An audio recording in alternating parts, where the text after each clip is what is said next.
गाजीपुर से लेकर भदोही तक मुख्यमंत्री योगी आदित्यनाथ ने समाजवादी पार्टी और कांग्रेस पर तीखा वैचारिक प्रहार किया।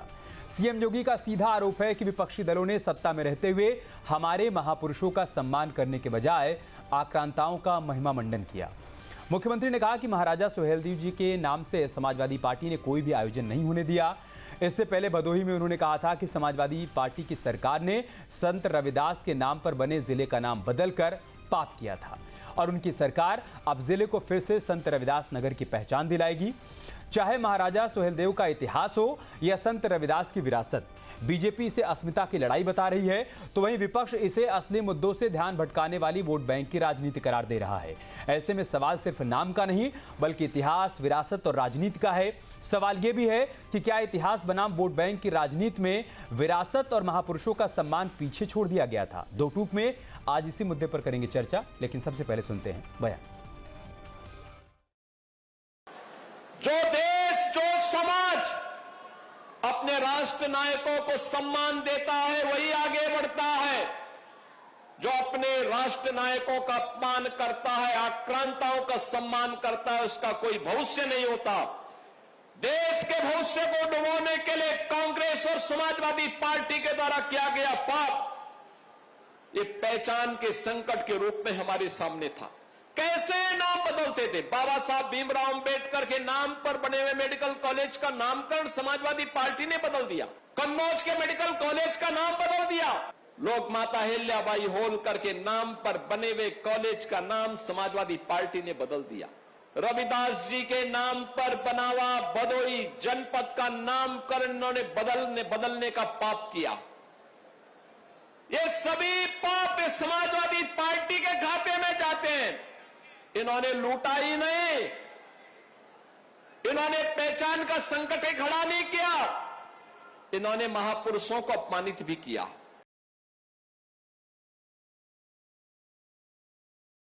इन्होंने भदोही का नाम बदल दिया। अच्छी बात है। वो कहावत भी आपको याद होगी, मन चंगा तो कटौती में गंगा। गंगा बगल में ही है यहां तो। मन चंगा तो कटौती में गंगा।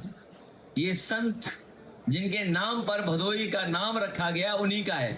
हमें उम्मीद है कि जो संत रविदास जी के नाम पर जिले का नाम रखा है, कम से कम उनको पढ़ेंगे, उनके विचारों को अपनाएंगे।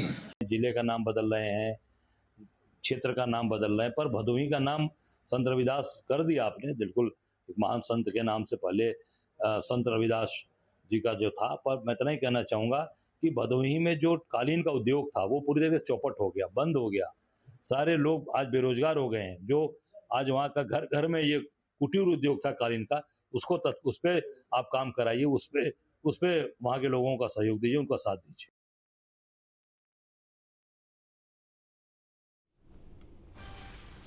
तो इस मसले पर जो बयान आए वो हमने आपको सुना दिए। फटाफट आपको बताते हैं कि दो टूक के आज के हमारे सवाल क्या हैं। आज का हमारा पहला सवाल है, क्या एसपी कांग्रेस ने महापुरुषों का अपमान किया था क्या? इस सवाल का जवाब हम समाजवादी पार्टी और कांग्रेस पार्टी के प्रवक्ताओं से पूछेंगे। आज का हमारा दूसरा सवाल है, कौन कर रहा है इतिहास बनाम वोट बैंक की राजनीति? विपक्ष आरोप लगा रहा है कि ये काम सरकार कर रही है, सत्ता पक्ष कर रहा है, और सत्ता पक्ष का कहना है कि ये काम विपक्ष की पार्टियां कर रही हैं। आज का हमारा तीसरा सवाल, क्या विरासत की राजनीति में घिर गया है विपक्ष? जब जब विरासत की राजनीति का जिक्र होता है, क्या विपक्षी दल इसमें घिर जाते हैं? इसका जवाब भी हम तलाशेंगे। आज का हमारा चौथा सवाल, इतिहास और विरासत के मुद्दे पर लड़ा जाएगा 27 का संग्राम। क्या 27 का विधानसभा चुनाव इन्हीं मुद्दों पर लड़ा जाएगा क्या? और आज का हमारा पांचवा और प्रमुख सवाल, नाम बदलना सम्मान वापसी है या फिर चुनावी अभियान है? क्योंकि विपक्ष यही कह रहा है कि असल मुद्दों से ध्यान भटकाने के लिए नाम बदलने की सियासत की जा रही है। ये आज के हमारे 5 सवाल हैं। हमारी कोशिश होगी कि आधे घंटे की डिबेट में इन 5 सवालों का जवाब हम ढूंढ पाएं। हमारे साथ खास मेहमान जुड़ रहे हैं चर्चा के लिए। राघवेंद्र जी हमारे साथ जुड़ चुके हैं, प्रवक्ता हैं भारतीय जनता पार्टी के। कुंवर निषाद साहब जुड़ चुके हैं, प्रवक्ता हैं कांग्रेस पार्टी के। अशोक यादव थोड़ी देर में हमारे साथ जुड़ेंगे, आप नेता हैं समाजवादी पार्टी के। दयाराम भार्गव साहब हमारे साथ जुड़ेंगे, आप एसबीएसपी के प्रवक्ता हैं। बहुत स्वागत है आप सबका चर्चा का हिस्सा बनने के लिए। शुरुआत में राघवेंद्र जी आपसे ही कर रहा हूं, बताइए किस तरीके से समाजवादी पार्टी और कांग्रेस पार्टी महापुरुषों का और विरासत का और संस्कृति का अपमान कर रही है? कब कब, कहां कहां, किस तरीके से अपमान किया गया, बताइए। संस्कृति का तो ये लोग लगातार अपमान करते रहे। भगवान राम का अपमान करते रहे। कांग्रेस जहां भगवान राम को काल्पनिक कहती थी, अखिलेश मुलायम सिंह यादव राम भक्तों पे गोलियां चलवाते थे। कुंभ का अपमान करते हैं ये लोग, हमारी सांस्कृतिक विरासत का अपमान करते हैं, होली दीपावली दशहरे का अपमान करते हैं। किसका अपमान नहीं करते हैं? अभी कुंभ मेला उन लोगों ने लगातार अपमान किया। अब विषय है ना भदोही का। भदोही का ये तीसरी बार नाम बदला गया है।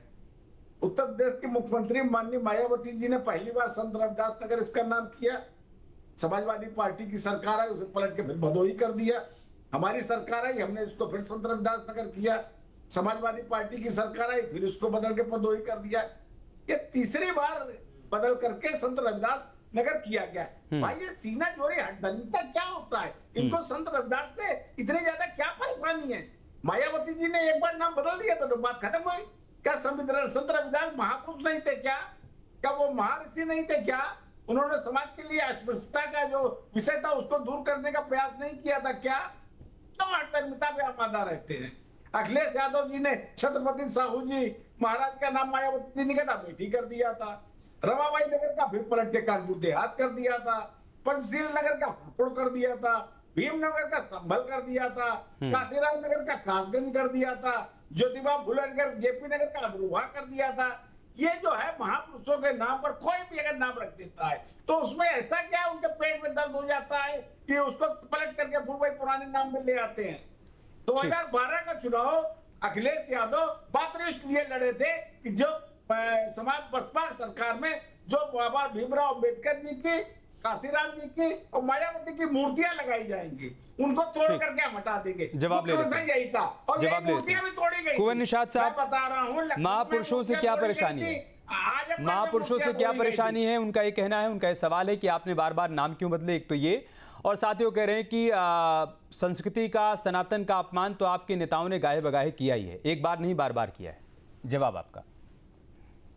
देखिए अमित जी, भारतीय जनता पार्टी के लोग बड़े आत्मनिर्भर लोग हैं। इन्होंने देश को आत्मनिर्भर बनाया है। महापुरुषों का अपमान करने का काम तो भारतीय जनता पार्टी करती है। भगवान राम जैसे जो महापुरुष हैं जिनको पूरी दुनिया आदर्श मानती है, पहले विदेशी आक्रांता भगवान है। शब्दों पे थोड़ा लगाम लगाइए। महापुरुष नहीं है, भगवान है वो। मर्यादा पुरुषोत्तम भगवान राम है, महापुरुष नहीं है वो। ठीक है, उनका कंप्लीट हो जाए उसके बाद राघवेंद्र जी। भी आप बोलेंगे तो मैं अगर चुप हो जाए तो मैं बोलूं। नहीं, आप बोलिए। भगवान का अपमान मैंने भगवान राम का मर्यादा पुरुषोत्तम राम का अपमान कर रहे हैं। महापुरुष अलग चीज होती है।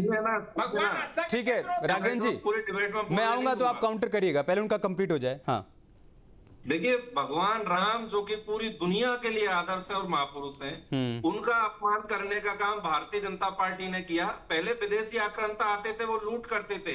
यह आत्मनिर्भर भारत भारतीय जनता पार्टी ने बनाया है। अब भारतीय जनता पार्टी के लोग, आरएसएस के लोग, वो खुद ही जाके लूट कर लेते हैं। तो भारतीय जनता पार्टी के लोगों को तो आदत पड़ गई है, ये चोरी करेंगे, डकैती करेंगे, बेईमानी करेंगे, महापुरुषों का अपमान करेंगे, जाति धर्म मजहब के नाम पर लड़ाने का काम करेंगे। फिर कहेंगे कि भैया ये तो देखो विपक्ष के लोग महापुरुषों का अपमान करते हैं। वास्तव में ये मुद्दा नहीं है। मुद्दा ये है कि भारतीय जनता पार्टी नाम बदलने को अपने मानती है कि बहुत बड़ी उपलब्धि मानती है।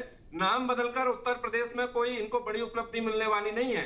क्या ये भूख का नाम बदल देंगे? क्या ये गरीबी का नाम बदल के अमीरी कर देंगे?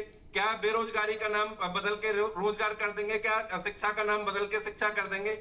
इससे काम चलने वाला नहीं है। सवाल ये आता है कि भारतीय जनता पार्टी ने जो वादे किए थे, जनता से जो बात कही थी, उसका क्या हुआ? इन्होंने 6000 नए स्कूल खोलने के लिए बात कही थी, 6000 इंग्लिश मीडियम स्कूल खोलने की बात कही थी, लेकिन नहीं खोले। इन्होंने किसानों का बिजली बिल माफ करने की बात कही थी, वो नहीं किया। आम आदमी का बिजली बिल हाफ करने की बात कही थी, वो नहीं हुआ। और किसानों का कर्जा माफ करने की बात कही थी, एमबीबीएस की सीटें दुगनी करने की बात कही थी, 2 करोड़ टैबलेट बांटने की बात मैं इस पर उनसे जवाब ले लूंगा। भारतीय जनता पार्टी बात नहीं कुंवर निषाद जी, मैं इस पर उनसे जवाब ले लूंगा कि ये जो चुनावी वादे किए गए थे उनका क्या हुआ। लेकिन जब कांग्रेस पार्टी के नेता शशि थरूर साहब ये कहते हैं 2017 में कि रियासतों के राजा महाराजाओं पर उन्होंने टिप्पणी की और कहा कि जब ब्रिटिश हुकूमत उनके अधिकारों को कुचल रही थी तब तथाकथित शूरवीर राजा अंग्रेजों के सामने भीख मांग रहे थे, वैवाहिक संबंध बना रहे थे। क्या वो महापुरुषों का सम्मान कर रहे थे, वो शूरवीरों का सम्मान कर रहे थे? और जब उदयनिधि स्टालिन की तरफ से बयान दिया जाता है कि सनातन धर्म डेंगू और मलेरिया की तरह है, क्या वो सनातन सभ्यता, संस्कृति और धर्म का सम्मान कर रहे थे इस तरीके का बयान देके? आपने अमित जी, इनके भारतीय जनता पार्टी के एक मंत्री हैं संजय निषाद, शायद आपने उनका बयान सुना होगा। उन्होंने भगवान राम, उनके प्रवक्ता जुड़े हैं, ये वाला सवाल मैं उनसे पूछ लूंगा। आपने अच्छा हुआ याद दिला दिया, मैं पूछ लूंगा, लेकिन मैंने आपसे जो पूछा उसका जवाब दे दीजिए आप। ये क्या था? आपकी आवाज नहीं आ पा रही है। अच्छा, मैं दोबारा से रिपीट कर दे रहा हूं। शशि थरूर साहब ने कहा कि जब ब्रिटिश हुकूमत के साथ लड़ाई चल रही थी तब तत्कालीन जो राजा महाराजा थे उनके सामने घुटने टेके हुए थे। कट के आ रही है मुझे, आवाज कट के आ रही है। अभी भी नहीं आ रही आपको मेरी आवाज क्लियर? ठीक है। हमारे साथ एसबीएसपी से दयाराम भार्गव साहब जुड़ चुके हैं। भार्गव साहब, आप जवाब अगर देना चाहें। वो कह रहे हैं कि ऐसा नहीं है कि आरोप सिर्फ हमारे ऊपर लगते हैं, ये बीजेपी के जो सहयोगी दल है उनके ऊपर भी आरोप लगते हैं कि महापुरुषों का उन्होंने कितना सम्मान किया। देखिए, हमारे देश की बड़ी विडंबना है कि पूरा विपक्ष ये सत्ता पक्ष का विरोध करने को ही राजनीति मानने लगा है। विपक्ष के पास कोई मुद्दा नहीं है, मुद्दा विहीन हो चुकी है। सत्ता पक्ष के काफी चीज बता दूं आपको कि इससे पूर्व में भी सारी सरकारों ने नाम बदलने का काम किया है। आप देख लें कि खलीलाबाद का नाम संत कबीर नगर रखा गया है, अकबरपुर का नाम अंबेडकर नगर रखा गया है। तो इससे पूर्व में भी सारी सरकारों ने ऐसा काम किया है, कोई नई चीज नहीं है। क्या मेरी आवाज आ रही है? आपकी आवाज आ रही है, आप कंप्लीट करिए। इससे पूर्व में भी सरकारों ने नाम बदलने का काम किया है, बहुत सारी जगहों के नाम बदले हैं। मैं बस इतना कहना चाहूंगा कि अगर यही काम माननीय मुख्यमंत्री जी करते हैं तो पूरे विपक्ष को बस एक ही मुद्दा समझ में आता है कि महापुरुषों का अपमान किया जा रहा है। महापुरुषों का अपमान समाजवादी पार्टी, कांग्रेस पार्टी, विपक्ष के लोगों ने सबसे ज्यादा किया है। अगर किसी जगह का नाम किसी महापुरुष के नाम, किसी बड़ी शख्सियत के नाम पे रखा जाता है तो पूरे विपक्ष को स्वागत करना चाहिए। सत्ता पक्ष के साथ मिलकर के ही विपक्ष अगर चलता है तो मुझे लगता है कि सबसे बेहतर विपक्ष वही होता जो सत्ता पक्ष के कामों के साथ अपने काम को चलाए। हाँ, कुछ ऐसे नीतियां हैं जो विरोध करने लायक, बिल्कुल आप विरोध करिए, कोई मना थोड़ी कर रहा है। लेकिन अगर किसी महापुरुष के नाम पर या किसी शख्सियत के नाम पर रखा जा रहा है तो पूरे विपक्ष को इसका स्वागत करना चाहिए। माननीय मुख्यमंत्री जी बिल्कुल सही कर रहे हैं। अगर हमारे देश में हमारे महापुरुषों का नाम नहीं रखा जाएगा तो कहाँ रखा जाएगा? ठीक, आप विदेशों में अशोक यादव साहब जुड़ गए हैं क्या समाजवादी पार्टी से? हर जगह अपने महापुरुषों का नाम रखा जा रहा है। तो हमारे देश की सरकार अगर देश हित में, देश को सर्वोपरि मान के। टीम पीसीआर अशोक यादव साहब जुड़ गए हैं क्या समाजवादी पार्टी से? ठीक है, अशोक यादव साहब, क्यों करते हैं महापुरुषों का आप लोग अपमान? भारतीय जनता पार्टी कह रही कि आपके पास मौका था सम्मान देने का, लेकिन आपने न संत रविदास जी को सम्मान दिया, न महाराजा सुहेलदेव को आपने सम्मान दिया, आपने नाम बदलने का काम किया और अब उसी को ठीक कर रहे हैं। देखिए, महापुरुषों के प्रति जो सरकार के, योगी सरकार के मन में जो प्यार है, ये चुनाव में बहुत तेज उमड़ता है। और पूरे 10 साल के कार्यकाल में योगी जी की सरकार के नाम एनसीआरबी का एक रिकॉर्ड है कि crime against women, crime against Dalit, UP number 1। आप महापुरुषों के नाम पर राजनीति करोगे और दलितों के खिलाफ अपराध में आप जो है झंडे गाड़ोगे तो कौन आपकी बात में विश्वास करेगा? अभी देखिए, ये थोड़ा पुरानी तस्वीर है। ये 69,000 शिक्षक भर्ती के बच्चे हैं, ये पिछड़े दलित समाज के बच्चे हैं जो 69,000 शिक्षक भर्ती में जिनका आरक्षण योगी सरकार ने लूटा था डंके की चोट पर। ये बच्चे कीड़े मकोड़ों की तरह सड़कों पर रेंग रहे हैं। यादव जी, इस पर तो हम चर्चा करते ही रहते हैं। आपने सवाल सुना था, थोड़ी देर तो उस पर रहते, थोड़ी देर तो जवाब देते कि आपने क्यों नाम बदल दिया था भदोही का। जब उसको संत रविदास नगर नाम किया गया था तो आप जब सत्ता में आए तो आपने फिर से भदोही क्यों कर दिया? और बीजेपी कह रही कि देखिए हमने फिर से ठीक किया, आपने जो गड़बड़ किया था उसको हम ठीक कर रहे हैं। नहीं, मैं तो ये कह रहा था अमित जी, मैं यही कह रहा था कि आप महापुरुषों के नाम पर गेम खेल रहे हो, ठीक है, गेम खेलो, लेकिन आप जिस संत रविदास की बात करते हैं वो किस समाज से आते थे और उस समाज का शोषण उत्तर प्रदेश उसमें नंबर 1 है। तो आप उनके नौकरी छीनोगे, उनका आरक्षण छीनोगे, उनके खिलाफ अपराध आपकी सरकार में सबसे ज्यादा होगा, उनके साथ सबसे ज्यादा। और मतलब जैसे आप देखिए बेटियों की उनकी बारातें जाती हैं, उनको घोड़ी पर नहीं चढ़ने दिया जाता। तमाम तरह की ब्रुटेलिटी आपके राज्य में होता है। और तमाम बेटियां ऐसी हैं जो दलित वर्ग से आती हैं, हाथरस की बेटी से लेकर तमाम ऐसी बेटियां हैं जिनमें आपकी सरकार का खुला खेल फर्रुखाबादी, और आपने उन बलात्कारियों को, उन अत्याचारियों को पूरी तरह से संरक्षण देने का काम किया। अरे यादव जी, अशोक यादव जी, थोड़ी देर तो बताते कि आपने महापुरुषों का सम्मान कैसे किया। आप बताते कि आपने प्रभु राम की नगरी अयोध्या के लिए क्या किया, कान्हा की नगरी मथुरा के लिए क्या किया, शिव की नगरी काशी के लिए क्या किया, वो बताते तो बाद में उनकी नाकामियों पर सवाल कर लेते। आप थोड़ी देर भी उस पर नहीं रह पाए। और आप ही की पार्टी के नेता रामजी लाल सुमन जी जब 2025 में बयान देते हैं कि वो राजपूत शासक राणा सांगा को गद्दार कहते हैं, तो क्या आप राजपूतों का सम्मान करते हैं? देखिए, हमारी पार्टी ने उस बयान को अपने आप से अलग किया था, आपको पता होगा। उनका राशिद जी ने कहा था, आपने उनसे किनारा कर लिया? नहीं, देखिए राशिद जी ने कहा था कि सरकार बनेगी तो महाराणा प्रताप की भव्य और दिव्य प्रतिमा बनाएंगे, उनकी तलवार को सोने की देंगे। उनके बयान से आपने खुद को अलग किया, लेकिन उनके खिलाफ क्या किया? चलिए मैं एक और उदाहरण आपको दे देता हूं। इंद्रजीत सरोज साहब हैं, राष्ट्रीय महासचिव हैं समाजवादी पार्टी के। अप्रैल 2025 में एक कार्यक्रम में उन्होंने प्राचीन इतिहास और देवी देवताओं पर टिप्पणी करते हुए कहा कि अगर भारतीय मंदिरों में शक्ति होती तो मोहम्मद बिन कासिम, गजनवी और गोरी देश को लूटने नहीं आते।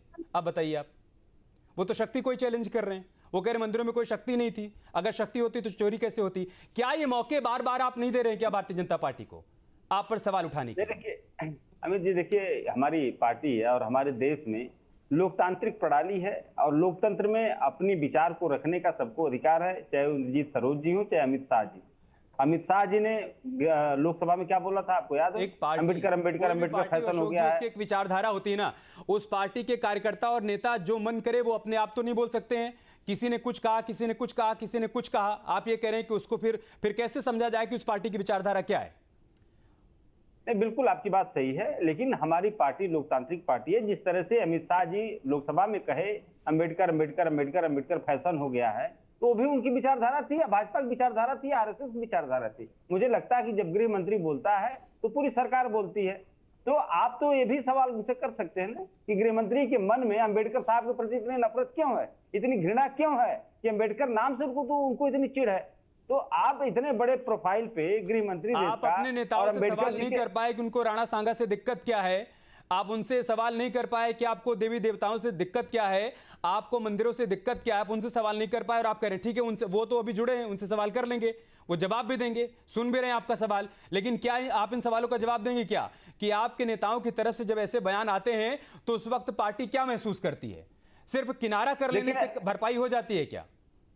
देखिए अमित जी, हमारी पार्टी का स्पष्ट मानना है, एक बार नहीं सैकड़ों बार हमारे राष्ट्रीय जी के माध्यम से ये बात पब्लिक डोमेन में आ चुकी है कि हम लोग हर वर्ग के महापुरुषों का सम्मान करते हैं, चाहे वो किसी भी वर्ग का महापुरुष है उसका सम्मान करते हैं, हर देवी देवता का सम्मान करते हैं। ये हमारी पार्टी की गाइडलाइन। नहीं, हर तरह से ठीक है। हमारे पार्टी का अगर प्रवक्ता कोई बोलता है या कोई हमारे पार्टी का जो महासचिव या राष्ट्रीय अध्यक्ष जी के तरफ से कोई बात आती है तो उसको ऑथेंटिक, बाकी हमारे नेता लोग सम्मानित हैं, उनका सम्मान है। तो कमाल की बात कर रहे हैं अशोक यादव जी, आपको हमने एक प्रवक्ता के तौर पर बुलाया है और हम ये माने ही नहीं कि आप जो कह रहे हैं वो पार्टी का स्टेटमेंट है या पार्टी की लाइन है।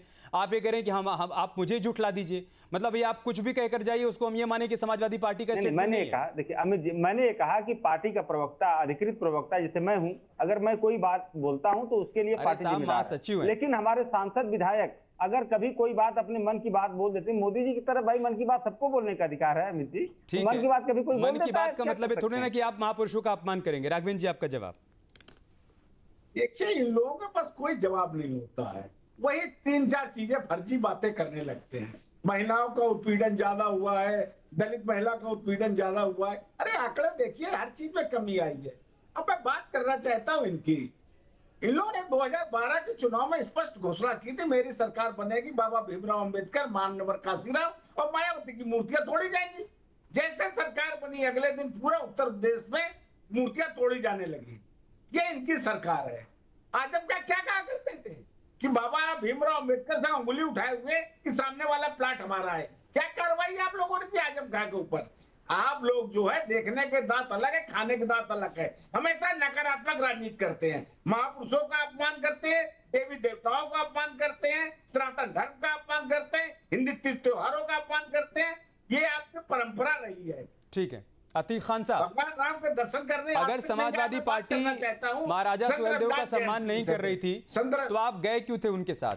आपको नहीं मालूम था कि ये महापुरुषों का अपमान करने वाली पार्टी है, ये सुहेलदेव को सम्मान देने वाली पार्टी नहीं है? क्यों गए थे आप उनके साथ?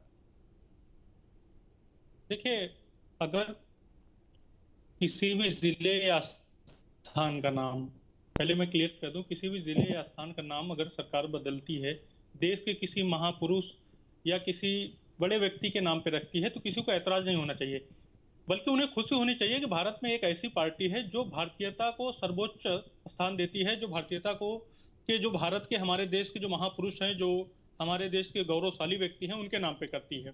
तो इनके पास कोई मुद्दा नहीं है, ये सिर्फ और सिर्फ अपनी राजनीति चमकाने के लिए, अपने आप को बड़ा दिखाने के लिए, क्योंकि मुद्दा विहीन हो चुके हैं पूरे विपक्ष, तो अब अपने आप को ये बड़ा दिखाने के लिए कि आप सरकार के सारे कामों में दखल देना, सरकार के जो नीतियां हैं उसमें कमियां निकालना, तो विपक्ष को मुझे लगता है कि एक बार इनको फिर से बैठक करनी चाहिए। और जो तो विपक्ष का तो काम यही होता है ना अतीक खान साहब, ऐसा थोड़ी नहीं कि आप विपक्ष में थे तो सरकार की तारीफ करते थे।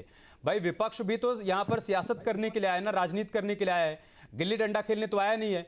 मैंने आपसे सवाल ये किया था कि अगर समाजवादी पार्टी की और आपकी विचारधारा अलग अलग थी, आपको भी ऐसा लगता था कि समाजवादी पार्टी महाराजा सुहेलदेव का सम्मान नहीं करती है, तो फिर आप उनके साथ क्यों गए थे? और आज उनसे अलग हो गए हैं तो फिर आप सवाल कर रहे हैं कि आप उनका सम्मान क्यों नहीं करते हैं, आप कुर्मी की बात क्यों नहीं करते हैं? आपके पीडीए में कुर्मी है या नहीं है?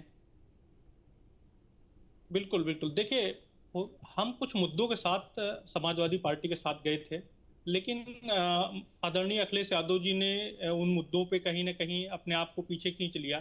तो हमारे राष्ट्रीय अध्यक्ष जी ने फिर अपना रास्ता देखा कि जो देश हित में काम कर रहा है, जो राष्ट्र हित में काम कर रहा है, जो महापुरुषों के साथ है, जो महापुरुषों का अपमान नहीं कर रहा है, जो देश के युवाओं के साथ है, किसानों के साथ है, बेरोजगारों के साथ है, भारतीय जनता पार्टी का दामन थाम लिया, और मुझे लगता है कि आज हम एक अच्छी भूमिका निभा रहे हैं। देखिए, आपको लगता होगा कि दर्शक बहुत भोले भाले हैं, वोटर बहुत भोले भाले हैं, हम जो कहेंगे वो मान लेंगे, ऐसा है नहीं।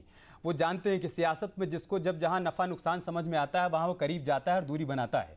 2022 में आपको लगा कि नहीं उनके करीब जाने से फ़ायदा है तो आप उनके करीब गए, बाद में आपको अचानक एहसास होने लगा कि इनके करीब रहकर फ़ायदा नहीं है तो आप दूर चले आए। आज आपको उनकी खामियां नज़र आ रही हैं, लेकिन ऐसा नहीं कि वोटर इतना भोला भाला है जितना आप समझ रहे हैं। आपको अब आवाज़ आ रही कुंवर निषाद साहब? अच्छा, उस वक्त मेरा सवाल ये था कि जब उदयनिधि स्टालिन की तरफ से सनातन धर्म को डेंगू मलेरिया कहा जाता है तो क्या वो सनातन का अपमान नहीं था? क्या पार्टी उनके स्टेटमेंट के साथ थी? क्या ये आपने उनका विरोध किया, आपने उनका खंडन किया? और अगर नहीं किया तो क्या आपने बीजेपी को ये मौका दे दिया कि देखिए ये वो लोग हैं जो कि सनातन धर्म का सम्मान करना नहीं जानते हैं, ऐसी बातें करते हैं? देखिए, स्टालिन की अपनी एक स्वतंत्र पार्टी है, वो क्या कहते हैं ये उनका विषय है, लेकिन उससे पहले भारतीय जनता पार्टी के लोगों को अपने गिरबान में झांकना चाहिए। नरेश अग्रवाल, आपने उनका बयान सुना होगा, संसद के पटल पर खड़े होकर उन्होंने इतनी आपत्तिजनक बात कही थी, जिनमें बसी जानकी और टर्रेन में हनुमान, इस तरह के शब्दों का प्रयोग किया था। क्या यह भगवान का अपमान नहीं है? उसके बाद भारतीय जनता पार्टी ने अपनी बाहें फैलाकर उनको अपनी पार्टी में शामिल किया और उनके बेटे को बतौर इनाम मंत्री बनाया। इनके एक और नेता है संजय निषाद, उन्होंने माता कौशल्या के चरित्र के ऊपर सवाल उठाया। उन्होंने कहा कि ये तो भगवान राम तो दशरथ के पुत्र है ही नहीं, ये तो श्रृंगी ऋषि के पुत्र हैं। और उन्होंने किस किस तरह की बातें कही थी, आप यूट्यूब पे देख सकते हैं, पूरा वीडियो मौजूद है। इनके एक और नेता है सहयोगी गठबंधन के जीतन राम मांझी, उन्होंने कहा कि राम तो है ही नहीं, राम तो काल्पनिक है, मैं मानता ही नहीं राम को। और इन्होंने उन्हें प्रमोट करके उनको और उनके परिवार के लोगों को सरकार में लेने का काम किया। यह भारतीय जनता पार्टी के चरित्र है। और ये मैं आपसे भी कहना चाहता हूं, आज अगर कोई भगवान राम का कोई विरोध करे, भगवान कृष्ण का कोई विरोध करे और कल को जाकर भारतीय जनता पार्टी के साथ जाके खड़ा हो जाए तो उसको मंत्री बना देंगे। यह इनका चरित्र है। इनके एक और नेता है किरण रिजिजू। किरण रिजिजू ने कहा कि मैं तो गौमांस खाता हूं, कोई रोक के दिखा दे मुझे। और जबकि यह गाय को पूरे देश माता के रूप में पूजने का काम करता है। ये भारतीय जनता पार्टी का चरित्र है और ये इससे अछूते नहीं रहेंगे। और सबसे बड़ी बात, ये लंबी चौड़ी बातें करते हैं, ये तो लुटेरी सरकार है, ये तो लुटेरे लोग हैं, इन्होंने भगवान राम को लूटने का काम किया। आम आदमी को, किसी और को कैसे छोड़ देंगे, ये बहुत बड़ी बात है। उदयनिधि स्टालिन ने जब ये बयान दिया था, आपके साथ सहयोगी दल के तौर पर सरकार में थे और तब आपके राष्ट्रीय अध्यक्ष के बेटे से जब ये सवाल किया गया प्रियंक खड़गे साहब से, तो उन्होंने कहा कि उन्होंने कुछ गलत नहीं कहा है। और इसके अलावा उदित राज साहब ने भी सनातन धर्म को लेकर क्या बयान दिया था वो भी आप अच्छी तरीके से जानते होंगे, नहीं जानते तो गूगल कर लीजिएगा। तो ऐसा नहीं है कि आप उनके ऊपर उंगली उठा रहे हैं तो अपने नेताओं को आप उस पर कोई टिप्पणी मत करिए और आप ये कह दीजिए कि उनकी अपनी पार्टी है, उनका अपना व्यक्तिगत बयान है, वो दें, हम नहीं जानते हैं। बाकी आपने जो आरोप लगाया उसका मैं जवाब ले लेता हूं। राघवेंद्र जी, क्या सियासत के लिए विरासत का इस्तेमाल करते हैं क्या आप? सवाल ही नहीं उठता है। हम लोगों के जो चुनाव जिससे हम लोग लड़े जाते हैं, नरेश अग्रवाल पर बोलिए। इस विषय में अगर चर्चा हो जाए तो लोग कहते नहीं दिखते हैं, लेकिन आज का विषय अलग है। नरेश अग्रवाल को क्यों इनाम दिया, ये बहुत बड़ा सवाल है, इससे पूछिए जरा। सुप्रीम कोर्ट अमित जी पूछिए जरा नरेश अग्रवाल पे, संजय निषाद पे, जीतन राम मांझी पे। सुन लिया उन्होंने, आपका सवाल सुन लिया, जवाब दे पूछिए रहे जरा। हैं। कुंवर निषाद जी सवाल सुन लिया, उन्होंने जवाब दे रहे हैं। वो ये कह रहे हैं कि ऐसे तमाम लोग जो कभी आपके साथ नहीं थे, उन्होंने सनातन पर, विरासत पर, महापुरुषों पर आपत्तिजनक बयान दिया, लेकिन बाद में जब वो आपके करीब आए तो आपने उनको गले लगा लिया। तो क्या आप सियासत के लिए विरासत का इस्तेमाल करते हैं क्या, और ऐसे लोगों को माफ कर देते हैं? नहीं, ऐसा नहीं है। देखिए, भारतीय जनता पार्टी के जितने कार्यकर्ता हैं, भारतीय जनता पार्टी के जितने नेता हैं, वो लोग इस प्रकार की बातें नहीं करते हैं। देखिए, केरल में युवक और दूसरे दल के जो लोग बात करते हैं उनको आप ले लेते हैं अपने दल में। नहीं, किरण रिजिजू तो इनके नेता हैं, नरेश अग्रवाल तो इनके नेता हैं। पर सवाल युवक कांग्रेस के लोगों ने किया था। दिग्विजय सिंह कौन है? दिग्विजय सिंह ने कहा था राम किरण रिजिजू कौन है? Kiran Rijiju People's Party of Pakistan के मेंबर है। किरण रिजिजू भारतीय जनता पार्टी सरकार में मंत्री और भारतीय जनता पार्टी के वरिष्ठ नेता है। उसने कहा मैं बहुमान चाहता हूँ, क्यों नहीं बाहर किया उसको? क्यों बाहर नहीं निकाला? क्यों नहीं निष्कासित किया? क्यों नहीं मंत्री पद छीना? यह बहुत बड़ा सवाल है। कुंवर निषाद साहब ऐसे तो कटा की नहीं, प्लीज ऑडियो डाउन करें। अच्छा ठीक है राघवेंद्र जी, आखिरी हिस्से में 2 टूक एक सवाल मैं आपके सामने रख रहा हूं। 27 का चुनाव विरासत पर लड़ेंगे आप, और जो सांस्कृतिक विरासत रही है उसको जो आपने सजाया है, संवारा है, उसको संजीवनी दी है, उस पर लड़ेंगे, या 10 बरस की जो उपलब्धियां होगी, जो कामकाज होगा, उस पर लड़ेंगे? 27 की पिच क्या होगी? देखिए, मुख्य विषय तो हमारी उपलब्धियां रहे, लेकिन बाय प्रोडक्ट के रूप में ये सब विषय निश्चित रूप से अपने आप आएगा। ठीक, घोषणा पत्र का भाग ये नहीं होगा। क्या इस मसले पर अपने आप को बैकफुट पर पाते हैं आप लोग बतौर विपक्ष? नहीं, देखिए, हम लोग बैकफुट पे कभी नहीं रहे। नहीं, बिल्कुल नहीं। आपने सवाल बड़ा अच्छा किया कि विरासत के मुद्दे पर, ये विरासत को इन्होंने हमेशा कलंकित करने का काम किया है। इन्होंने गाय की बात की, गंगा की बात की, राम की बात की, और तीनों के साथ इन्होंने चीटिंग करने का काम किया। गाय, गंगा और राम करने का काम किया। 27 का मुद्दा क्या होगा? इतिहास, विरासत, ये सरकार का 10 साल का कामकाज और उस पर सवाल। कुंवर निषाद 10 सेकंड। देखिए, हमारा सबसे बड़ा मुद्दा रहने वाला है रोटी, कपड़ा, मकान, शिक्षा और चिकित्सा। यह बुनियादी मुद्दे हैं। जिस प्रकार से छात्रों को बेरोजगार किया गया है, यह मुद्दा है। आपके हिसाब से क्या रहना चाहिए मुद्दा 27 के चुनाव में? रहनी चाहिए। आतिक खान साहब, नाकामी रही है, हमारा मुद्दा है।